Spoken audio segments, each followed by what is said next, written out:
I'm standing in our kitchen. It's the heart of any home, right? But I want you to imagine with me for a minute that it's covered under an inch of water. Why would we do that? Well, because that's what happened to us a couple of years ago when our washing machine failed, overflowing, filling the house through the kitchen, the living room, and beyond. A lot of water spread very quickly and the damage was quite extensive. And the repair process was expensive, time-consuming, and inconvenient. We had to move out of our house for 2 weeks. But what we found out in the process is that it's actually not that uncommon of an issue. About 28% of home insurance claims in the US are from water damage, with an average repair price of, cha-ching, $25,000. That proved true for us and our neighbors. On our street alone, I know 2 other neighbors who've had water damage in their house from leaks or frozen pipes, including our next door neighbor, who 3 years ago, when they were out of the country on Christmas Day, had pipes freeze and flood their house.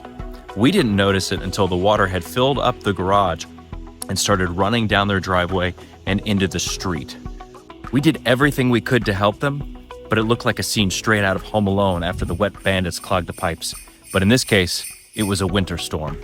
And when we were having the repairs done in our home, one of the craftsmen said, the only way to be sure you won't have water damage in your house is to not have indoor plumbing. Okay, point taken.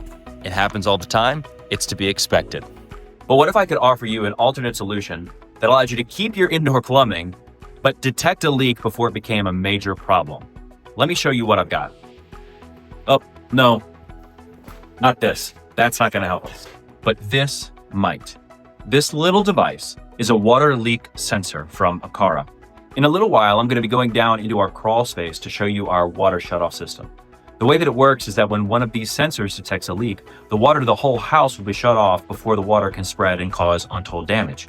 I just wish we had one of these before our washing machine flooded the house. While I'm down there, I'm actually gonna show you 2 different products. One that's installed right now, protecting our home, and another that I'll be installing while I'm down there to test side by side and compare to determine if it's good enough for our customers. We'll do a side by side of each and ultimately weigh in on which one we think is best. Ready to check it out? Let's jump into it. Hello from the crawl space. I'm down here to show you the water shutoff system. I actually have over here, this is the Bulldog water shutoff connected to the YoLink system. This is what's currently set up and protecting our home. Over here, I've got a secondary shutoff. This is actually just for the hose outside, but I'm gonna use it to install and test and demonstrate the Aqara valve controller. And we'll talk about both and do a little side-by-side. So first, about the way that this connects is there's a manipulator hook right here that's gonna go onto the lever. And this bracket is going to go, it's gonna mount on the hardware of the valve itself, the brass part of the valve. And I've got the hardware here in this pack that I've got to hook up to set that up, but I'm gonna work on that now.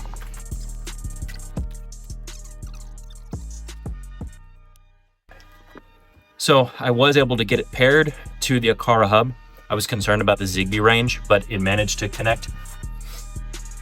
We'll see how the signal is over a longer period, but now let's actually test the controls. So I can't use my phone to do that, so I'm gonna go ahead and use the button on the device. Okay. So actually that seems pretty good. It did close the valve the whole way without stopping, without any issues. Let me open it back up. I don't know if you're able to see that. And it did the same for opening. So that actually works. It has enough power to manipulate this valve. That I'm very happy about. The fact that I'm able to get the Zigbee range from the Aqara hub down here, that's also good news. The mounting bracket was a bit of a pain, but that's not really a problem once it's set up. I may try out some of the other hardware that's here, but otherwise I would say that this has the potential to work. As far as the water sensors go, I already use the Aqara water sensors across my whole home. No doubt those work. And when I set up the automation to turn the water off based on this valve, I have no concern that that will function. So far, so good. Here's a breakdown comparison of the YoLink Bulldog Shutoff versus the Aqara T1 valve. On installation, the Bulldog offers a bolt-on option for lever-type 90-degree ball valves. Aqara offers the same lever option as well as T-valve support. The mounting hardware was more difficult to work with, but once installed, proved steady. On connectivity, YoLink operates with the LoRa long-range protocol, as well as offline with their own direct-to-device connectivity. This means a sensor paired directly to the valve will function to stop a leak even when there is no power or internet, assuming both the valve and sensors have batteries. Matter support is available in one specific hub, which we'll discuss further into the video. Aqara T1 leverages the Zigbee protocol and also offers Matter support through their hubs. The pairing of the sensor to the device does go through the hub, which requires active power, but is not dependent on an internet connection. On bridges, YoLink's option requires a YoLink hub, with multiple affordable options that can be used and expanded to other devices and sensors. The caveat here is that only their local hub supports Matter. Aqara also requires a hub and offers a range of options, including other smart devices such as doorbells and cameras that double as hubs. Aqara can also be expanded into your ecosystem of choice via Matter with a number of device offerings as well.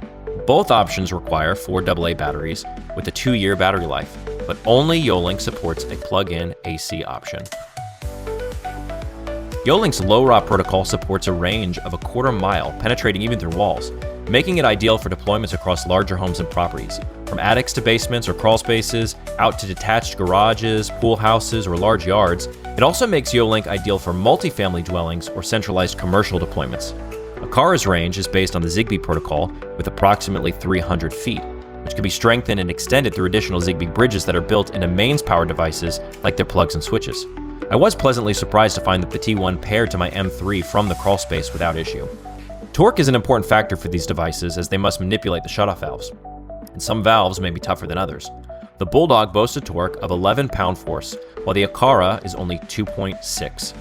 While I did not experience any issue with the Aqara on my valves, additional customer reviews suggest this can be a determining factor. The Bulldog by far wins in this category. In terms of automation, YoLink's app supports easy-to-configure automations, and direct-to-device connectivity offers a direct pairing to trigger the shutoff. Aqara also offers a wide range of automations, and both will support automations in their respective supported ecosystems, which include Alexa, Google, Home Assistant, and Apple Home. Just keep in mind, Apple Home support for YoLink is through Matter only via their local hub. Now on to understanding the economics. The YoLink Bulldog valve is priced around $300 with various control options for battery or AC support. Each sensor will cost about $15, though you can get bundles for some savings. And the basic YoLink hub is very reasonable at just $25 and supports your cloud-based integrations like Alexa and Google, but the local hub with Matter support costs about $200. This means your all-in price for the valve, hub, and 5 sensors will start at about $400 and increase if Matter is a must. On the Aqara side, the T1 valve costs just $70. The sensors cost around $18, also available in bundles, and the Aqara hubs range in price from the $20 M100 to the $150 G5 Camera Pro hub. With Aqara, you're looking at an all-in price of just $180. So which is the overall winner? I think the YoLink and Bulldog combo remains our first choice for overall solution, given the offline capability, the longer range, and the higher torque. That said, Aqara's T1 has proven itself as a worthy option that can save customers money when the circumstances allow for it to be used.